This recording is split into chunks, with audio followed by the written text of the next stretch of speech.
Hey guys, welcome to the first ever Maddie B Chats. In these style of videos, I'm just gonna talk to you guys because talking to myself, helps me. We're all our own type of crazy. So, this Maddie B Chats is going to be about why I went MIA. So, I want to start this video off by saying, I hope your 2018 went a whole lot better than mine did, because mine was bad. Like, it just wasn't great. The beginning of 2018 was really good for me, I guess. Like, I finished my second semester of college, all that good stuff. Like, I made a bunch of friends, whatever. It was a really great time, and everything changed when we hit August. I got a job, and this job was the job from hell. I don't even know how else to describe it. It was literally awful. I was so excited when I first got it because it was in a law firm, and I thought I wanted to be a lawyer someday, and like that was literally my dream. And I was like, oh my god, like I finally did it. Like, this is gonna give me so many opportunities. It's gonna be so much fun. Wrong. Like, wrong. So the first couple weeks of the job were like fine, whatever. Like, I got along like really well with my coworkers.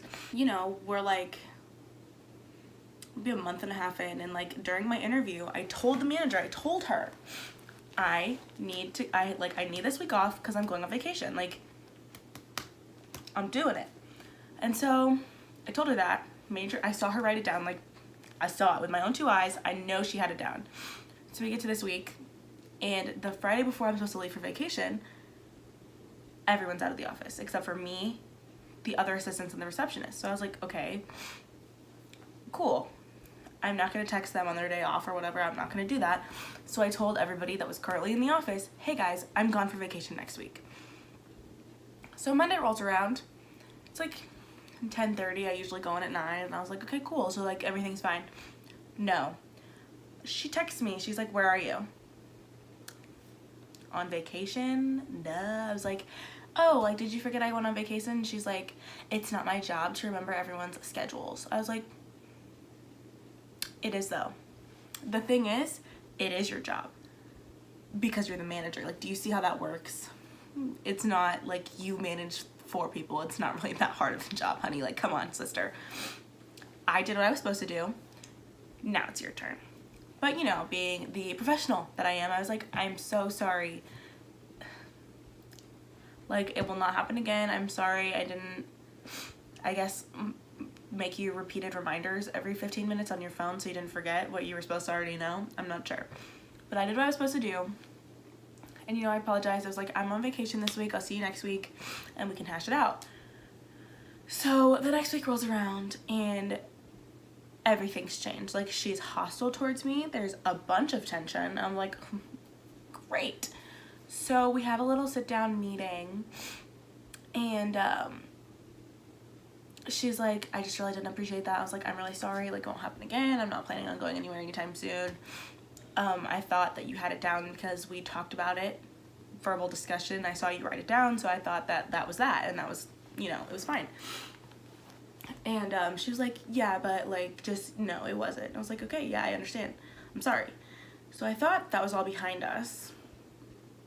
And I don't do very well with like people like, you know, like being mad at me or like not liking me or like criticizing my performance. It's not that I don't do well with criticism. It's just like, this was a different type of criticism, and like I felt terrible. So I was like, oh my god, tears. Like, you know, I didn't like cry, but like it was like the waterworks were coming, you know. Yeah, so she was like, it's fine. It's fine. So I was like, okay, great. And then, you know, school starts, and I'm working less hours than I was in the summer, but there's way less for me to do. And I was like, okay, cool. So I would ask everyone if they needed help. The answer was no. I just asked her if she needed help. No. Me and the receptionist basically did the same job, except she answers the phone more. But she was there full time. Like, you see how that goes? So I was like, okay, great. So I just like would ask her if she needed help. No. So I was like, all right. So I'd like sit there and organize the fridge or like go through the magazines, you know, stuff that nobody wants to do ever. And I would hate it. And then I would get in trouble for not doing what I was supposed to do. I was like, I asked you what I was supposed to do. The answer was nothing. You know what I mean? And then I would have to go to like the recycling center and stuff. And I got stung by bees at the recycling center like at least 5 times. So that PTSD, you know what I mean? Like, Jesus save me. I think I did that wrong. I think it's like this. I'm not Catholic. I apologize. So yeah, after that, so basically like I would get in trouble a lot for literally nothing that was in my control, and then she would send me upstairs to the filing, and I'd have to like go through all the old boxes and find stuff that was literally from 2007 and like do stuff with it. And I understand that you have to keep detailed records, like these people need their cases back and whatnot, so I would do that. And then she got so upset with me for doing nothing. Like, I told the other girl exactly what I did, where I picked up, where I left off, who she needed to call, who had already been contacted, all of this. Like, I did it. I left it on her desk. We discussed it. So the next day, she's like, you kind of dropped the ball. No, I didn't. The other girl did, because I told her exactly what she needed to do. I'm confused on how I'm the one that's at fault here. Like, I told everybody. Okay. So that was my fault as well, because, you know, what's not? It's fine. Okay, let's get over it. At this point, I've been working there like 2 months, so I'm still like brand new. And this was my last straw. She texts me right before I'm about to go to class. She goes, any chance you can come in early today? I said, no. My class ends at 1:10. I'll be there at 1:30 like usual. She said, okay, we need to talk. I was like, great. Oh, I'm back up. Sorry, I'm like one of those storytellers that's like do. But backing up, I called, like, I wanted to have a meeting with her, so I was like, can you come up here, like, let's chat. And I was like, there's hostility, there's tension, don't tell me there's not, because I know there is. I just want to know, like, what I can do to make this better for you, because I'm not here to make your job harder, and I know that. And she was like, honey, you're doing so good. I just don't know how to answer that question because you're doing nothing wrong. I was like, okay. Okay. So I was like, I just want to make sure, like, I wasn't like, I don't know what I can do better because I'm confused. And she was like, I don't know what you can do better either. Everything's fine. You're doing so great. So I was like, okay, cool. We must be cool.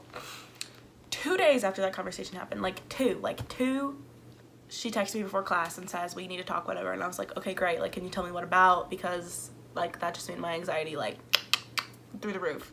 She was like, it's not really something we can talk about in person. I was like, okay. So I call both my parents. I'm like, hey, I'm gonna get fired.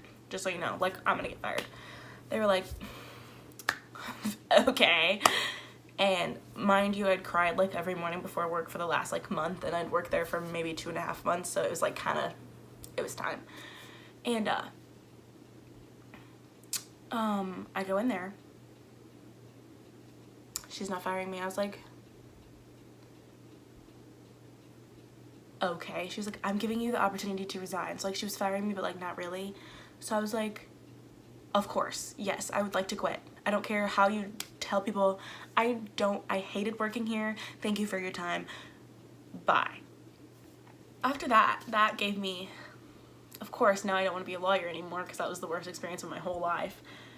And sent me in a mental breakdown, #1. And if you're a college student, you know that, like, you know, it's just gonna happen. It's just a matter of when. It's not if anymore, it's just when. So my first mental breakdown was a doozy. I changed my major. I had to call both my parents. Both my roommates really didn't know what was going on. I was just crying. And I switched my birth control in the summer, and that messed with all of my hormones. I got mild to like severe, like not really severe, but like mild to whatever, like medium, I guess, depression. My anxiety literally skyrocketed. Like I was like just social anxiety, and now it's like everything anxiety. And I got, shortly after mental breakdown #1, my roommate had mental breakdown #1, and our school puts on like mental health screenings for Mental Health Day every year. And so we were like, we're gonna go. So I fill mine out, and the counselor lady looks at it and she's like, there's a lot going on. And I was like, okay. yeah, She goes, yeah, like there's a lot here. I was like, you're telling me, sister, you're telling me. So yeah, she basically diagnosed me with a generalized anxiety disorder and mild depression. I was like, tell me something I don't know. You know, those things on Twitter where the girls are like, tell me something I don't know. That was me. That's me right now, actually. And recommended I started going to therapy. So I did. My school also offers like 8 counseling, like free counseling sessions a semester, so that's like kind of dope. So I went like 3 times. Felt better.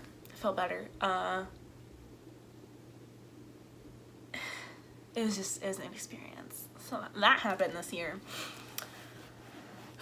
Those of you who know me in real life, which is basically all of you, because I shameless plug all my videos on all of my other social media. So for those of you who don't know, I'm in a sorority at the school I go to, and I ran for an exec position, which is like, you know, the leader, like the leaders that like govern the whole chapter. And I ran for this position because, sorry, I'm itchy. I ran for this position because like it's the only thing that I've ever wanted to do in this chapter, like from the second I walked in the door. And I was like, I knew I was born to do it. I know I was born to do it, like please. And so I ran against this other girl who I knew was probably gonna get it because she's like more popular than me, and like it's not everyone's fault that it's a popularity contest, because it is, but like I don't know. So I ran against her, and I've never been this nervous in my life. Like my voice was shaking when I was speaking, and I'm not like a bad public speaker. I've never been afraid of it. So I got up there and I was like, like I was like, you know, my bag brought snacks because she could see that I was like this, and she was like feeding them to me before I went and like after I went. It was crazy. So yeah, I literally was like, I want it. It was not my best speech, but like the words I was saying were like really powerful. And I also talk really fast when I get nervous, so that's not as like impactful. But I only had 2 minutes and I had a lot to say because I'd had that speech written over 2 months before elections. So I was nervous, and you know, I lost. We had elections the day before, like the week of Thanksgiving. So the way my school works is we have 2 days, and then like on Tuesday and then Wednesday is Thanksgiving break. So we had elections on Sunday, and I just immediately drove home after I found out I'd lost, and I didn't go to school the next 2 days. I didn't go to bed the next 2 days. I think I ate once. It was like an all-time low for me because, like I said before, like I wanted nothing but that position for the entire time that I've been a member of this chapter, and like to not get it was really heartbreaking. And I'm also the girl who did get its assistant, so that really sucks, I guess. Really, it's been a rough ride. And I don't know, just overall this semester has been like a real kick in the pants for me. It really has been like a 60-40 year, I guess. Like the pros don't outweigh the cons from this half of this year, I guess. But yeah, next week we will be, you know, back on our usual path of makeup tutorials. It will be a tutorial on the look I'm wearing right now, this like mermaid realness. Yeah, so thank you guys for putting up with my incessant rambling.